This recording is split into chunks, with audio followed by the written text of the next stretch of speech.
Gampang. Ya, itu pontek bener itu yang pohon kering. Iya, pohon kering itu. Sebelah kemarin dari perumahan. Itu sebenarnya jalanan. Itu pohon kering masih pontek. Pokok jalan. Sebelah sana Semua baru mereka ini perumahan. nempatin bikin kandang. Ada jalan kalau dari sebelah sini. Begitu. Yang di sini. Iya. Jalan di sebelah sana yang perumahan yang kita ngecek. Itu udah pada bikin gubuk, makanya ada kandang aja belum bikin warung lah. Jadi susah. Itu melalui Poltek dan Politeknik. Wah, dulu tuan tanah udah saya panggil semua itu. Lurah menjadi mereka nggak mempan. Apa alasannya? Ya nggak kuat, nggak bisa. Demo mereka itu. Kita polisi, berapa polisi kuramil. Kan mau Parida yang turun. Tapi loginya ke pusat. Provinsi kali.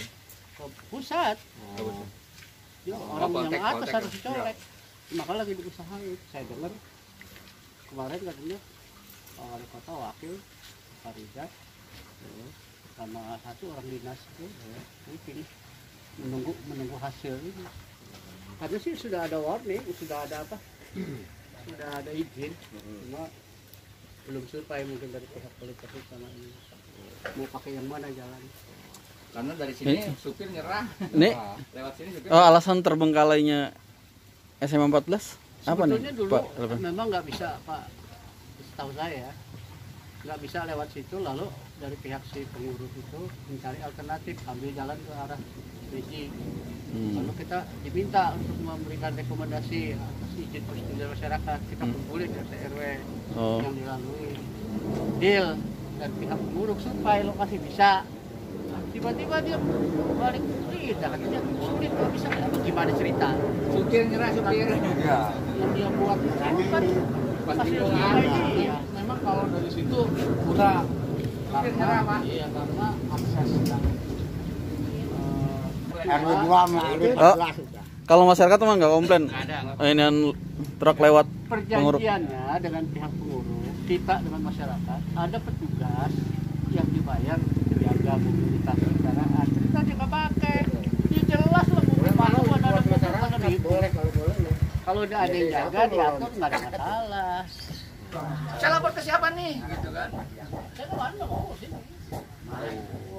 Lapor ke yang berwenang. Ke siapa nih ya lapor ya gitu kan. Itu yang bisa jauh. Provinsi jauh. Ke siapa dong? Oh kayak tadi makin banyak yang peduli dan mau ikut menyuarakan itu makin bagus. Saya WA itu Betul. ke Pak Imam, Pak Budi, dibalasnya nanti kita koordinasi dengan provinsi karena nantinya provinsi udah. Kan pembangunan kan dari Depok. Nggak tahu. Itu saya juga blank Pak, nggak tahu saya. Ketua Pan. Iya. Pembangunan di SMA 14 udah tahapnya di bulan Agustus ini udah semana nih, Pak? Ya Agustus ya. Iya. Ya sebetulnya ini kan yang saya tahu ya, pelaksanaan pengurugan itu harus sudah tuntas kalau dilihat dari awal proses pembangunan ini. Kan yang dilakukan saat ini itu adalah pemerataan lahan, pengurugan. Nah sebenarnya di dalam MOU atau SPK yang pernah saya lihat, itu di bulan Februari sampai dengan bulan Maret atau apa, itu harus sudah rampung.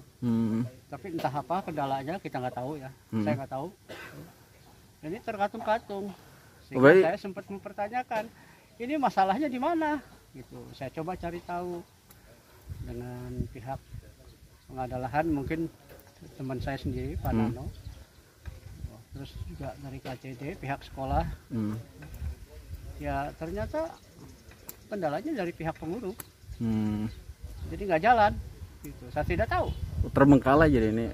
Tidak jalan apa karena biaya atau karena akses jalan. Kalau menurut laporan dari pihak pelaksana pengurus, dia terkendala karena akses jalan. Gitu. Jadi jalannya agak sulit untuk masuk ke sini.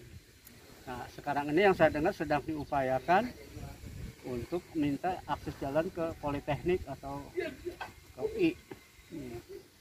Itu yang saya dengar juga, ini sedang dalam proses.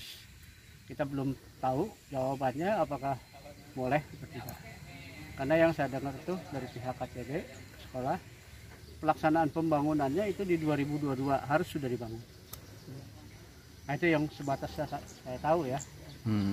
Tapi kalau kendala pengurukan, saya nggak tahu persis permasalahannya di mana. Gitu. Karena itu biasanya mungkin dari pihak si pemilik lahan yang tahu dengan pihak yang dipekerjakan. Nah itu kendalanya saya katakan. Jadi kalau alasan sih yang saya dengar hanya karena jalan. Tuh. Tapi saya nggak tahu lah. Mungkin dari pihak di sini Bapak Haji tadi tahu. Gitu. Tapi proses pembangunannya dilihat dari bulan Februari ya. Ini nggak ada progres. Sempat ini jalan. Sempat jalan. Dan ada mobil alat berat. Oh sempat ada alat berat masuk sini. Itu Velco ya. Tapi nggak lama kemudian hilang lagi. Gitu. Nah, itu yang kita nggak ngerti, kita nggak tahu apa. Karena kan fungsi kita sebagai lembaga hanya mengawasi terhadap pelaksanaan pembangunan. Apalagi ini untuk sarana prasarana sekolah yang memang orang Beji sangat mengharapkan adanya sekolah gitu. Nah kita girangnya bukan main, tapi melihat kondisi pelaksanaannya tersendat-sendat. Nah kita jadi bertanya-tanya. Gitu. Padahal udah sangat mengharapkan banget kita ada sekolah di, karena bukan baru ini sebenarnya, setahu saya dari 2018 beberapa itu berupaya untuk mengadakan lahan sekolah atau SMA, gedung sekolah SMA di Beji itu harus ada. Nah, kebetulan provinsi mengadakan untuk lahan. Titiknya lahan itu dari mana aja? Kemana dari kalau ini kemana aja sih Pak? Lahan sekolah ini kalau bisa. Itu tembok kan ya, tembok. Oh tembok itu. Batu sebenarnya kan ini yayasan tuh sana. Nah itu sana yayasan punya. Nah, terus kemari. Misalnya 6.000 meter lah kurang lebih. 6.000 meter. Nah ini batas ini pas kali ini. Nah ini akses masuk yang ada untuk perumahan ini Pak Haji punya. Gitu. Jadi kalau mobil engkel aja masuk. Ini pernah mobil engkel kok nguruk. Truk kecil masuk. Gitu. Cuma kendala pengaturan mobilitas keluar masuknya nggak ada yang ngatur. Sehingga akhirnya supir nggak mau nguruk di sini. Karena susah jalannya. Itu alasannya. Ya, nggak ngeratain itu aja yayasan pakai mobil kecil. Saya diuruk. Itu nama lengkap? Nama saya Pak Dahlan Iskandar. Ada. Ya. Ketua, makasih banyak atas keterangannya. Bang Haji, di sini kan akan bangun SMA 14, tapi terkatung-katung bilang warga. Sebagai Dewan Komisi D, nanti akan melakukan apa nih untuk mendorong ini? Baik, mungkin pertama saya akan menyampaikan terkait dengan tinjauan atau kunjungan saya ke lokasi, karena memang banyak sekali yang sudah mengeluhkan atau menyampaikan progres pembangunan ini kok sepertinya terkendala. Setelah saya kesini, saya tahu lah kondisinya lapangan seperti ini. Nah, tentu membeli lahan untuk sekolah SMA itu kan mempunyai beberapa kajian dan tidak satu atau dua lokasi yang diusulkan. Nah, saya juga ya tentu pertanyakan kenapa ini yang dipilih, dasarnya apa? Ya mungkin baik provinsi maupun pemerintah kota itu mempunyai pertimbangan lain. Nah, tapi sudahlah, sebagai anggota DPRD tentu saya ingin menyampaikan setelah terbeli ini, tentunya harapan warga masyarakat sekitar dan Beji pada umumnya itu punya keinginan ini segera terbangun, ya, segera terbangun. Jangan sampai setelah informasi didapatkan lahan sudah dibeli tapi terkatung-katung seperti yang tadi Mas Agus sampaikan kepada saya. Nah, ini harus menjadi PR dan kewajiban khususnya ya pemerintah kota untuk ikut menyelesaikan permasalahan yang ada, menjadi fasilitator kepada pemilik lahan, kepada stakeholder di bawah seperti lurah, camat, dan para